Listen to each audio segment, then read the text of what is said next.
அதாவது செங்கோட்டையன் காலாவதியான மாத்திரை, அது முடிந்து போன ஒன்று. ஆகவே புரட்சித் தலைவர் எம்ஜிஆர் அவர்களால், புரட்சித் தலைவி அம்மா அவர்களால் வளர்த்தெடுக்கப்பட்டவர். அண்ணன் எடப்பாடியார் அவர்களால் அமைச்சரானவர் அவர் செங்கோட்டையன் அவர்கள். இப்போது தாவேக்காவுக்கு போய் அவர் என்ன பெரிய சாதனைகளை நிகழ்த்தப் போகிறார்? இங்கு பல்லு போனவர்கள், சொல்லு போனவர்கள், செல்வாக்கு இழந்தவர்கள், பாவம் சுகருக்கு மாத்திரை சாப்பிட்டுக் கொண்டிருக்கிறவர்களையாக ஆளை பிடித்து தாவாக்காவில் இணைத்துக் கொள்வதன் மூலமாக அந்த கட்சியும் வளராது, அண்ணா திராவிட முன்னேற்ற கழகத்துக்கு சேதாரமும் கிடைக்காது.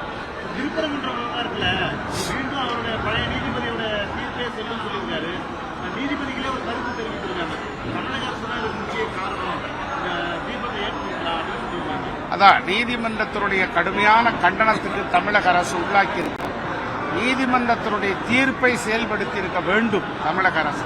அதை விடுத்து ஒரு மத மோதலை ஏற்படுத்த பார்த்தது திராவிட முன்னேற்ற கழகத்தின் அரசு என்பதுதான் இந்த நீதிபதியுடைய தீர்ப்பு சுட்டிக்காட்டுகிறது. ஆக எல்லோருக்கும் பொதுவானவராக ஒரு அரசு இருக்க வேண்டும். அப்படி எல்லாருக்கும் பொதுவானவராக திமுக அரசு இல்லை என்பதுதான் நீதிமன்றத்தினுடைய பார்வை. அதுதான் பொதுமக்களுடைய பார்வையாகவும் இருக்கிறது.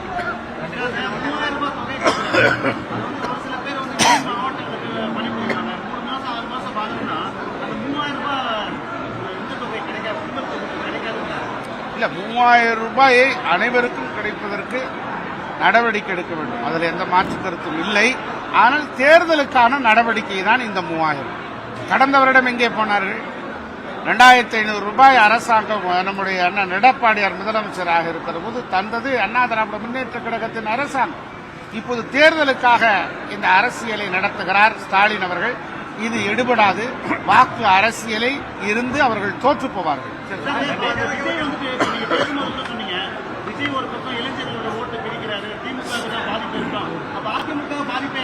நிச்சயமாக அண்ணா திராவிட முன்னேற்ற கழகம் ஆட்சி அமைக்கும். பார்த்து கொண்டே இருக்க போகிறது. 8வது முறையாக அண்ணா திராவிட முன்னேற்ற கழகம் 8வது உயரத்தில் ஒரு வெற்றியை பெற்று ஆட்சியை கைப்பற்றும். கூட்டணி நிச்சயமாக நல்ல கூட்டணி விரைவில் அமையும். பார்க்கத்தான் போகிறீர்கள். தை பிறந்தால் வெளிபிறக்கும்.